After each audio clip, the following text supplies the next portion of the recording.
Um, the way I'm going to look at this whole thing is a bit lower level than large teams and architectures, and don't expect me to drone on with some ideas and excerpts of agile theory, since I didn't I didn't read it. I have personal experience, and I have some knowledge of the background and history of how the whole thing came about.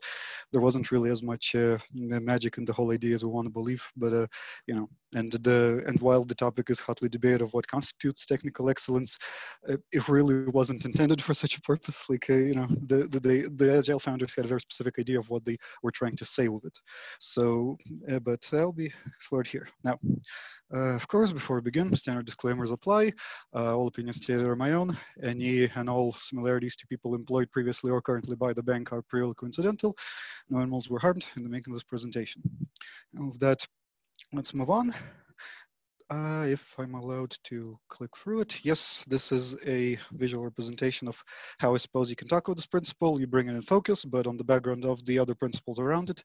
The way I visualize it like this is because in truth, none of these can be, or at least should be, taken as individual statements, right? I mean, they all work with each other and against each other. You know, they push those boundaries so that when you apply all of it together, you sort of are left with a properly developed product. But if you could take any of the given statements on their own and extract them from this, then you would do that, and with the remaining 11, you would still have a perfectly functional manifesto. That may be more true for some of these statements, definitely not very true for this one. So the background of the other statements will apply. And without further ado, the main question. As soon as I read the formal description of the statement, a question comes to mind: why mention it now? I know the current cultural zeitgeist makes us break down stereotypical boundaries about what constitutes what kind of person, whatever. But especially in the early 2000s, when the manifesto was written, a programmer, a developer, is your standard issue introverted nerd, somebody who gets somebody who is very much involved with their own intellectual prowess, very much loves to be the smartest guy in the room. So naturally, if you give a programmer a task, their instinct will be to do the best possible job they can, approaching what they would call technical excellence. But the founders decided to put a statement like this into the manifesto, that if you want to approach agility, technical excellence is what you need to strive for.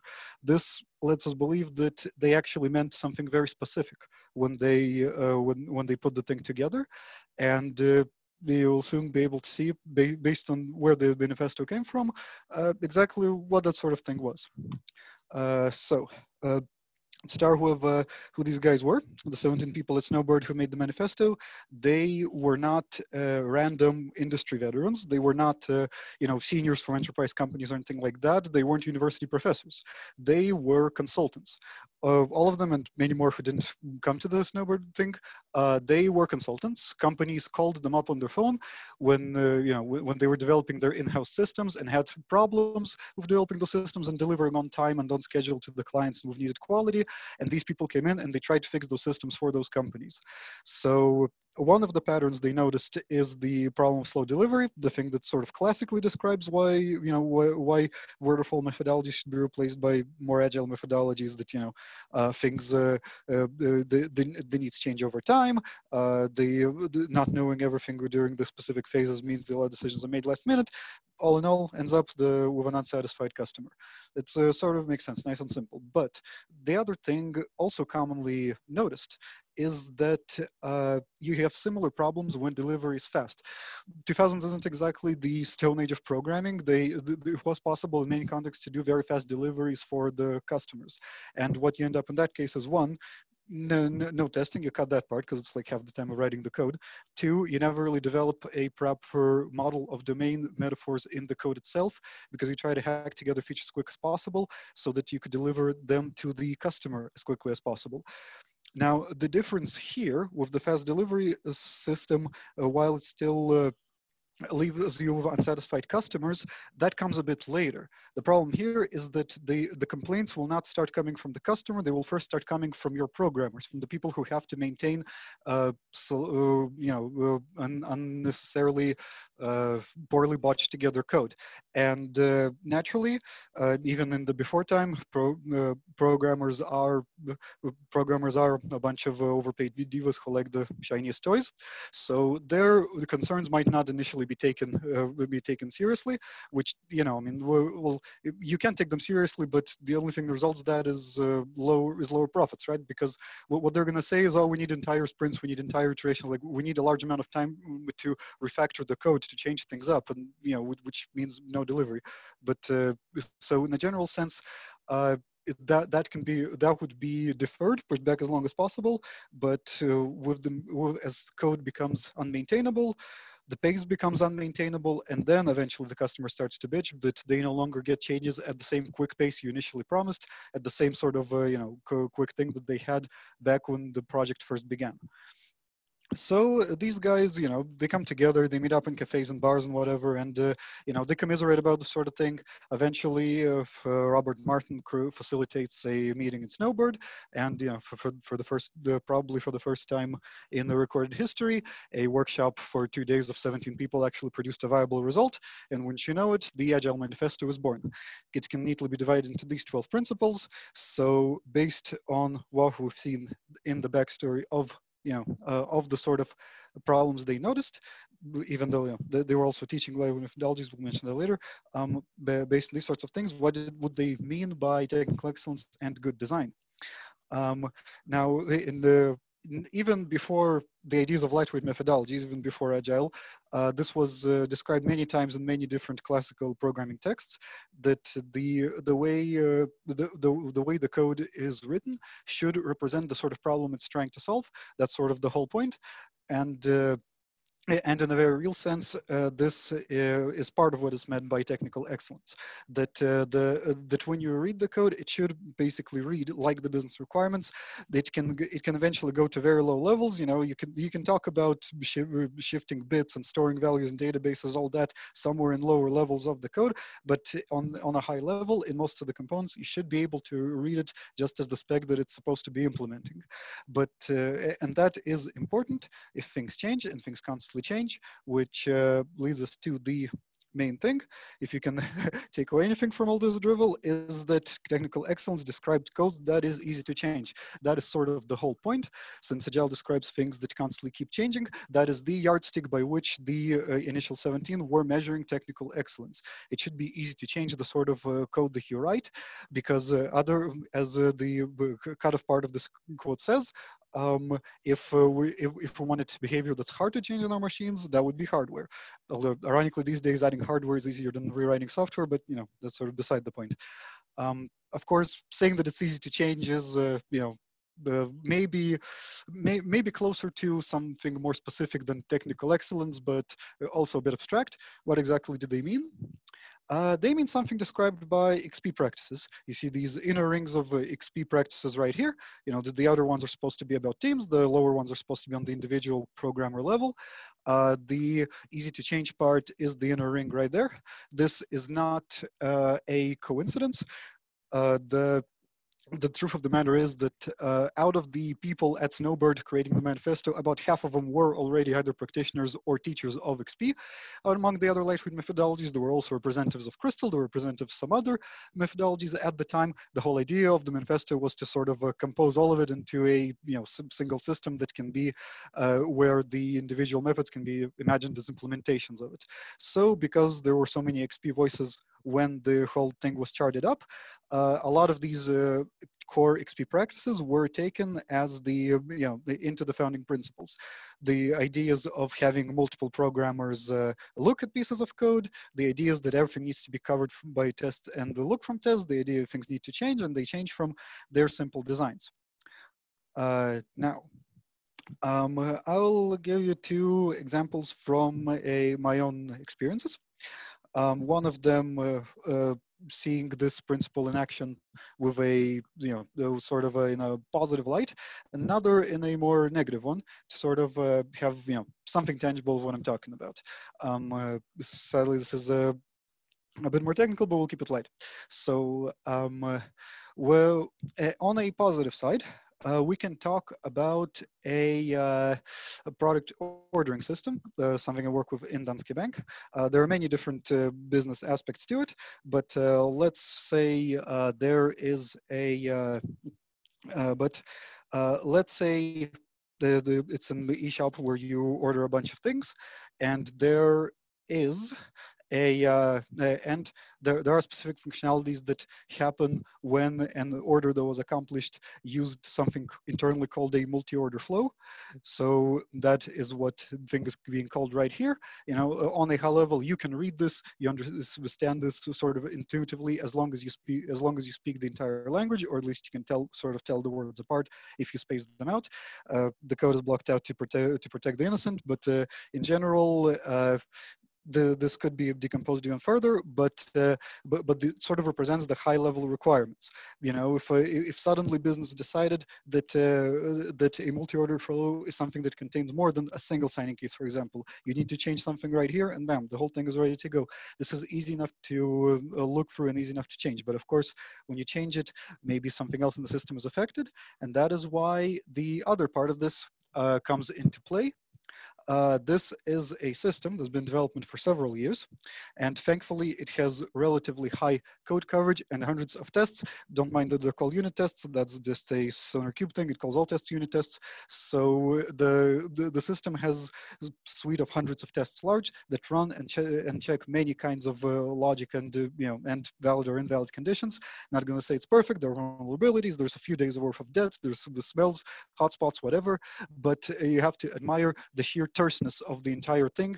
It's 25K lines of code total of all kinds of test covered logic. After 4 years of development by 5 different developers at different periods in the system, that is quite amazing, and it is what allows to have something called a sustainable pace. I've personally written systems twice as large that worked twice as slow, and I was the only guy writing it. So in this case, this is something phenomenally well achieved, specifically because a lot of these things can work together. Sorry? Okay, moving on. Questions come at the end. That is what we can describe as sort of a positive example. Now, you might think maybe this isn't great, and of course, the things aren't perfect. They can always be better, but it is possible to have something that goes the other way. I am involved in developing some features for a yet unreleased social media application, which would create its own sort of social network for specific kinds of people. So the idea here is that, let's say, well, not let's say, but in actuality, it's in some sense, it's half an Instagram that people should be able to create a lot of posts that have images in them, one image, multiple images, whatever. So I needed to make a small change into the logic that deals with posts created by users that have several images in them. So you dig around in the source to try and understand what you are dealing with. You look for obvious names, you do not find any, and you stumble upon something beautiful like this, called Call Music Album API. I will tell you that the app does not do anything with music that I'm aware of. A wonderfully named thing that, of course, uses a number as a parameter and then has a bunch of conditions on which it switches based on that number what sort of thing it calls. This wonderful thing returns a bunch of things called albums plural, not one album, but which has a bunch of different data completely unrelated to whatever you might want, and a link to an image, not a series of images in an album, but specifically one image from one album. And you might be wondering why compose it like this? Well, as far as I can tell, the code does not represent the domain. The company that made this app, they make these sorts of social network apps for a living. Some previous client ordered them a social network app that deals with music albums and allows users to upload custom album cover art images, right?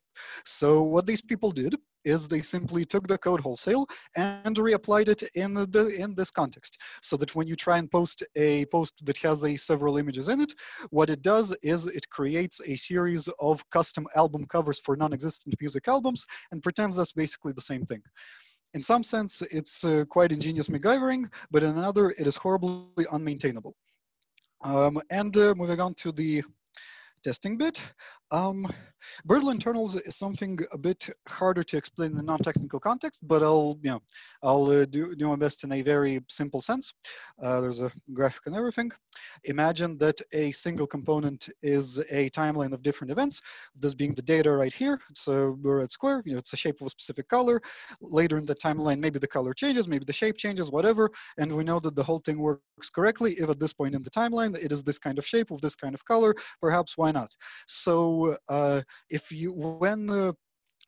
when you add a different component into what we would call a hierarchy and use the exact same piece of data to work through that timeline as well, then suddenly you have another timeline which does something else to it. For example, the color is green, why the fuck not?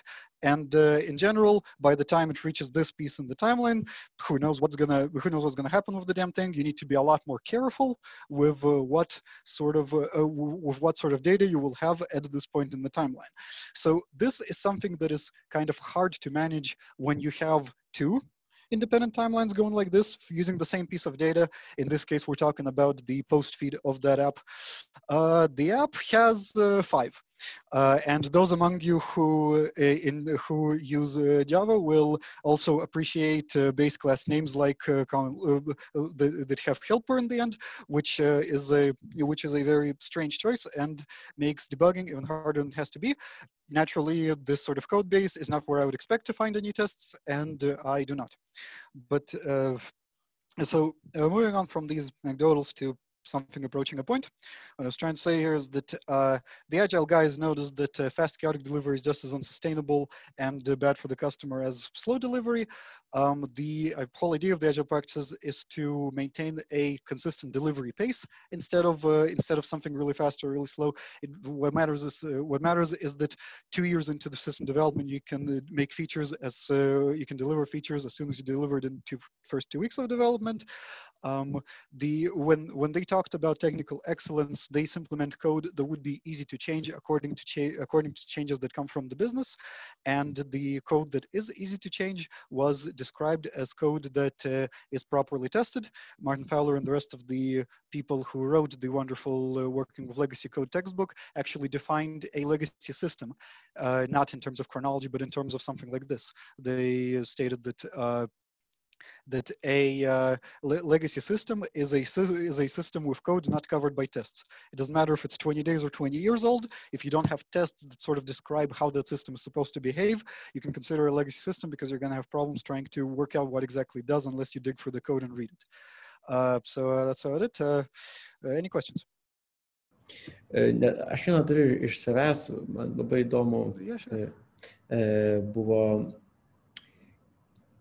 Tu pateiki tokią bendrą nuomonę, bet man įdomu, kaip pats savo darbe, nes tikrai esi praktikas ir hands-on žmogus, ne teoretikas, kaip tu pats žiūri on a daily basis į tą techninį meistriškumą ir dizainą, kaip tu padedi savo komandai jo pasiekti? Well, that's always it's always it's always a hard question to answer. The answer isn't everything, and it's not I don't. It's somewhere in the middle. But The basic idea is you try to maintain a high degree of quality. That we do use those different analysis tools, and we do, write tests. Like we even have other colleagues now organizing test-driven development workshops just to get us everybody more comfortable with the idea. Whether they like it or not. It's always a bit of it's always a bit of an uphill battle because, like, yes, that's what the founders meant like 20 years ago, but as they may have noticed in the past 20 years, Agile as a concept sort of escaped from them, and the Alliance is very much hugely its own thing. It has certifications, it has different paths, it has whatever. So so in some sense, the principles do have to adapt to the new age, and for us, we'll have to we have to maintain a certain degree of pragmatism. Like the answer I think might actually be different for people who work in IT organizations versus non-IT organizations. The Danske Bank is an organization that happens to have some IT in it, meaning that there's way more reluctance from the side of the business to invest in IT-related things and IT projects. So it's not so it wouldn't be exactly the same thing as a company that makes it their entire mission to deliver code and to and have programmers as first-rate citizens. It's the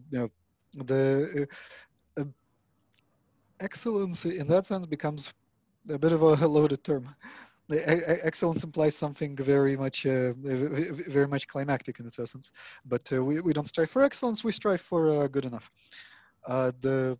It still comes back to the idea of it being easy to change. Like what we need is that when things change, and they constantly keep changing in terms of the requirements, we can come into the code, and it shouldn't really take us a long amount of time, depending on, of course, the adherence to the logic, whatever, to try and make the sort of change. Like if you if you can't if you can't make similar kinds of changes at a similar pace in the code base, then the idea of actually estimating how long one issue will take compared to a previous issue sort of goes out the window, right? I mean, like, what's the point of estimating based on past experience if the amount of time it will take to do the change really depends on which part of the code base you're touching, even if the change is exactly the same thing.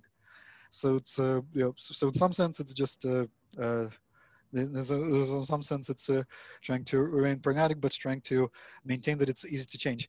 I personally just prefer writing it in as clear of an English as possible. As long as you code with the sorrows by your desk, and you keep the language specific, then there's slightly less ambiguity. There's a reason technical documentations are hard to read, and they're very specific to dense documents, because the more specific the terminology, the more sufficient understanding it should be for everybody working with it.